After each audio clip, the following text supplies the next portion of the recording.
Welcome to my views and news. Some news stories for you. First one is about implementation of the peace deal signed in November between Tigray regional leaders and Ethiopian federal government. U.S. State Department a few hours ago spoke about the implementation of the peace deal as 3 months have passed since the signing of the peace deal. What did the U.S. State Department say? Secondly, Ethiopian Orthodox Church a few minutes ago released a new statement.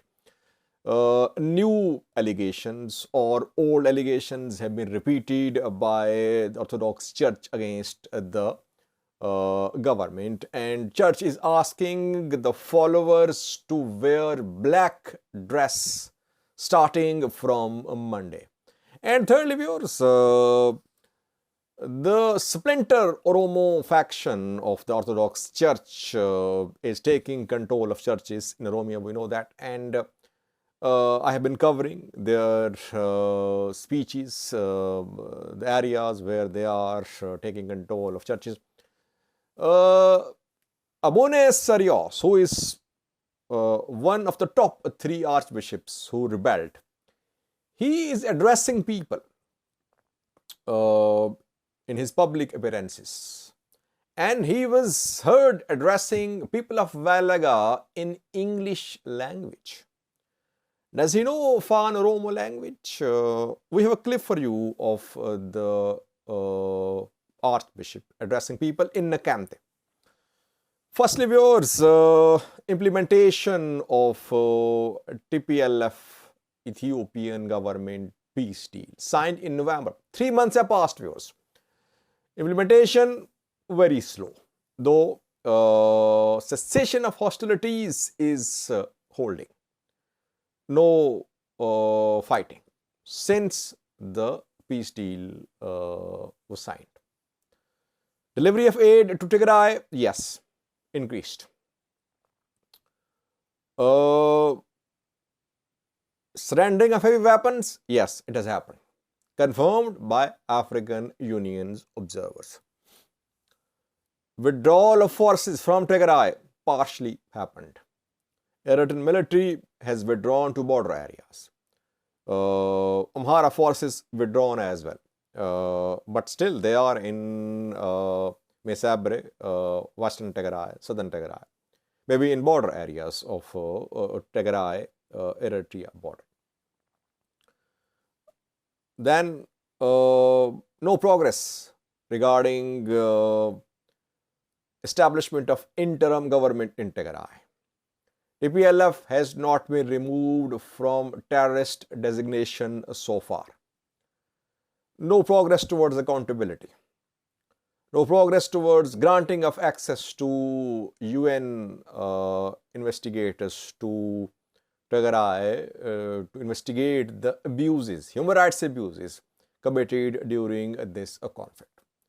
So things are happening, pace is very slow, and no progress at all regarding return of tens of thousands of refugees from Sudan, and no progress regarding the release of Tigrania members of ENDF who are in prisons. They were put in prisons when the war broke out just because they were Tigrayans. So a lot needs to be done. No progress regarding the future status of Volgayat and Raya. It's a long road, long journey rather, and the two sides are showing signs of commitment. Eritrea respecting the peace deal so far.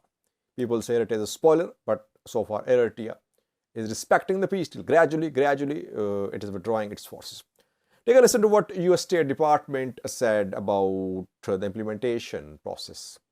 Is implementation going according to the plan?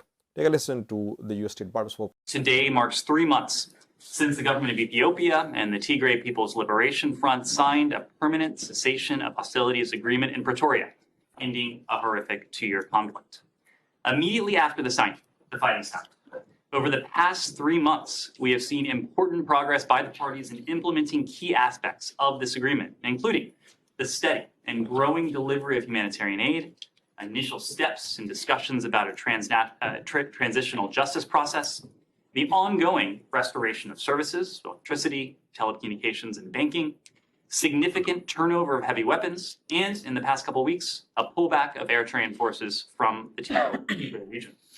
We commend the parties for their commitment to the cessation of hostilities agreement and encourage continued implementation, including ensuring the protection of civilians through international human rights monitoring, as well as following through on accountability for human rights abuses and transitional justice. As the Secretary conveyed to Prime Minister Abiy in their January 21st call, the United States is committed to supporting the African Union and its high-level panel to ensure the cessation of hostilities agreement delivers a lasting peace and efforts to avoid further conflict and human rights violations in Oromia. We continue to seek peace and stability in Ethiopia to build upon the long-standing, strong partnership between our governments and our peoples. Secondly, the Ethiopian Orthodox Church released a new statement a few minutes ago. Holy Synod met and released this new statement. The church is asking its followers to start wearing black dress from Monday.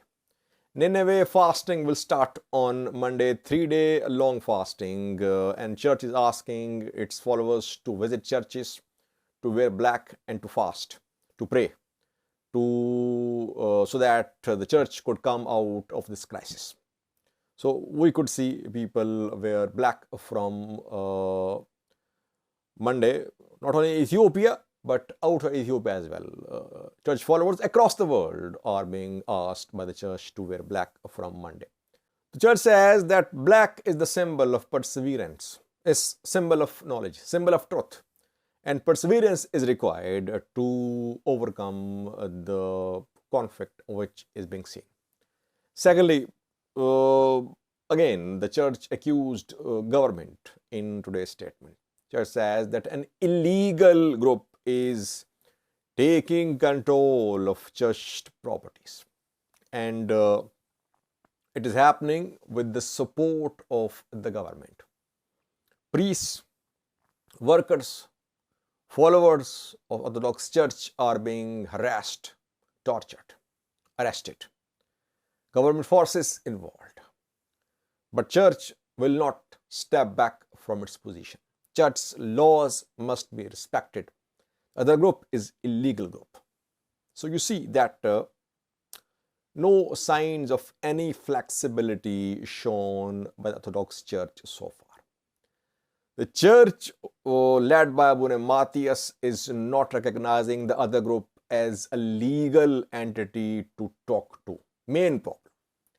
And church led by Abune Sarios does not want the government to treat the two factions as equals, as the ones who should sit and talk.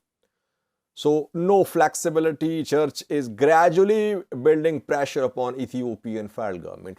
Fasting will start, people will wear black dresses, then we could see maybe some protests as well. On Sunday, protest will be held across the world. Calls are being made in the US and in Bahirdar. Bahirdar Diocese announced holding a protest on Sunday. And Abune Abraham, who is secretary of the Patriarch, is from Bahirdar, I think. We could see massive gathering in Bahirdar on Sunday. I think church is going to put pressure upon the government gradually. It will not use all its tools at once.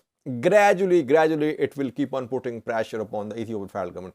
Can the government sustain this pressure? It's a fight of nerves as well, viewers. Government so far is not asking the other group to stop its activities. That is why so far the splinter faction, Abune Sarios-led faction and the government all are sticking to their positions. No signs of reconciliation so far. Thirdly, viewers, while the splinter faction bishops are taking control of churches in Oromia, they're addressing people. We have seen large gatherings welcoming Abune Sarios and others in Valaga. And in Kamte, in other areas of Valaga, we have seen large gatherings. People welcomed the new faction led by Abune Sarios. Abune Sarios, Abune Gabriel has been appointed as Archbishop in Vastavalaga. Abune Sarios addressed these gatherings. In Nakante, he was seen, I think. He addressed the people in English. Interesting. Because does he know Afan Oromo language? Why is he using English language for his talk? Because he's addressing people and they're common people who might not be able to understand English language. Why is he addressing people of Nakamte in English language? It means he does not know Afan Oromo, it seems. And they have been saying, these Supreme Faction archbishops, that Afan Oromo language was being denied by church authorities. And now in Oromia, Afan Oromo will be used for church services, for communication within the church. It seems that Abune Sarios has problem with this language. Maybe he does not know how to speak in Afan Oromo. I have a clip for you showing gathering in Nakamte where address in English language can be heard. And though quality of video is very poor, but most sources say that it is Abune Sarios who is addressing the people in Afan Oromo language, not in Afan Oromo, in English language in Nakamte, East Valaga, Oromia. Watch the clip. Thank you for watching.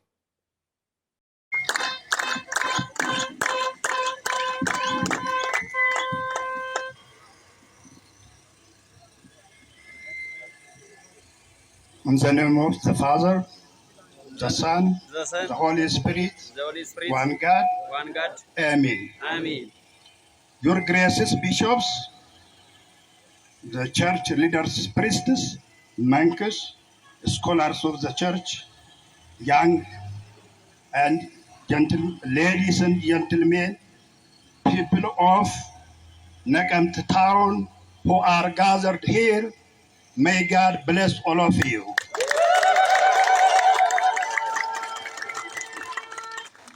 Today we are here. We brought to you great things. God did for us great things, which is change